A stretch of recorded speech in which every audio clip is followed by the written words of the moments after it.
Aragorn is the stoic king, nuking ovaries and pretending to not care at all, dude. Just so chill. He walks around just like, I'm just so involved with honor and humility, dude. I haven't showered in so long. I smell like Master Gibbs. And the honeys are just clawing at the bit, dude. They're just clawing. Just for me to fart in their direction. But baby girl, I can't do it. I'm just so caught up in the political distresses of Middle Earth and being the sexy, purest form of masculinity. And I can't give you what you want or need right now. So just let a brother live. Aragorn is like the dude that we all think that we are after watching like a thirst trap on TikTok. The same fear that will take the heart. The day may come when the courage of men fails, when we forsake our friends and break all bonds of fellowship. But it is not this. Then you just find out you're a less erotic Pippin. Look, I think he carried all of the movies, not the books. I know that's going to be a bit of a thing, but no, he carried the movies. I'm doing audiobooks right now, so shut up. Also, I'm the Turtleneck Titan. I'm not wearing a turtleneck. Don't worry about it. Just watch the video. Please subscribe. What makes Aragorn the man? Well, when Frodo proposed to him in front of 10,000 Yurkabobs, that's a lot of peer pressure. He rejected it because Frodo's a slut, and he's trying to give his ring out to anybody and everybody. He's trying to just hand off that chili ring, like Kim K at Rolling Loud.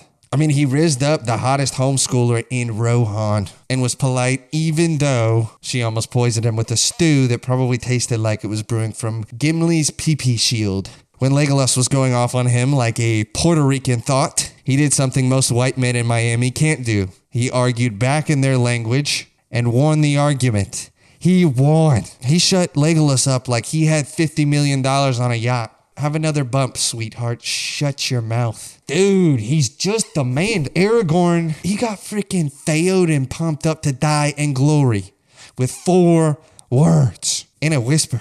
I wasn't screaming. Ride out with me. Yeah. And then Theo and his niece, all while this is happening, is in the corner begging to ride Aragorn into battle, you know? I will ride you. They're over there. Wait. See, like, I'll volunteer. Eat me too. I mean, eat my stew. I volunteer! I volunteer as tribute. Theoden's disgusted. Aragorn's turned on a little bit. That's so dumb. God, Theoden's cool too, isn't he? As I get older, I'm like, dude, that guy was the man too. Shout out him and Boromir. But we're talking about the man, Aragorn. I mean, what does he not carry in the films? I mean, we can go through it, dude. He avenged his homie. Then got fruity with his corpse, saved Pippin from an unconsensual palm reading, bungee jumped a horse, forgot the bungee, died, made out with Secretariat, did the Tour de France, and then opened some double doors so sensually that some say the doors moan instead of creak now. He basically fathered the entire fellowship when Gandalf went on a skydiving trip. And in the third one, his father-in-law, Agent Smith, gives him a sword that he is trusting will hopefully kill a ghost, and isn't a plan his future father-in-law made up to make sure he doesn't marry his precious baby girl and lose her immortality, and actually doesn't kill a ghost, and Aragorn dies like an idiot trying to 1v1 a ghost zombie like a schizophrenic. Now that you think about it, it makes more sense than it kills a ghost. Anyways, he aura farms the ghost so hard, dude. They were like, yeah, that's daddy.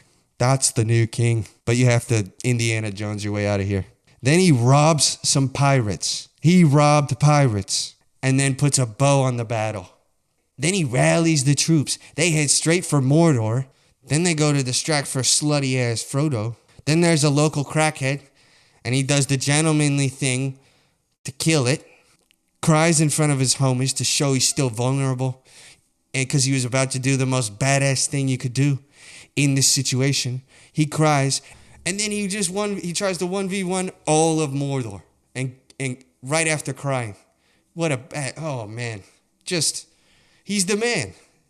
And he carried these movies. Now, if you disagree, imagine these films without Aragorn.